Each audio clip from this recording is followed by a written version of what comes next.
2.5 साल से मणिपुर क्यों नहीं गए? बहुत ही ज्यादा मैं कहता हूं इंडियन डेमोक्रेसी के लिए नेगेटिव ये हुआ है कि हमने एक्सेप्ट कर लिया है कि our prime minister can not be question. He is having a one way interaction on Twitter and he is very successful at it. अब आप ट्रंप को जितनी भी गालियां दे दीजिए, लेकिन आज तक ट्रंप का ये रिकॉर्ड है कि किसी भी क्वेश्चन से ही इज नॉट शर्क्ड अवे.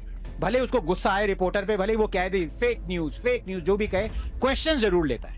लेकिन मेरे 10 सवाल हैं और ये नहीं कि मैं पूछना चाहता हूं, बहुत लोगों को ये चांस मिला है पूछने का. 2024 लोकसभा इलेक्शन से पहले ही गेव 72 इंटरव्यूज. ये 10 सवालों में से एक भी सवाल नहीं पूछा उनसे. That means there is a disconnect.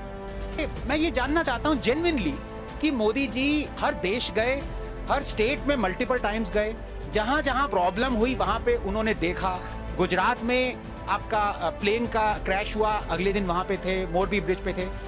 2.5 साल से मणिपुर क्यों नहीं गए? I don't understand this. मुझे रीजन पूछना है. किसी एडवाइजर ने उनको कह दिया कि मत जाइए, क्यों नहीं गए? बीजेपी सरकार की तो गलती थी ही नहीं. Was actually crystallised by the high court. High court ने ये पूछा था कि व्हाइट पेपर लाइए कि मैतीज को आप सोशल एसटी स्टेटस देना चाहते हैं कि नहीं, जो कि जब कांग्रेस की सरकार थी यूपीए में उन्होंने ये पूछा था, जब बीजेपी सरकार थी पहले फिर बनी उन्होंने ये पूछा, और अब हाई कोर्ट ने पूछा. इस बीजेपी सरकार का और मोदी का इसमें कोई लेने देना ही नहीं था. The whole thing suddenly erupted and high court redacted its demand.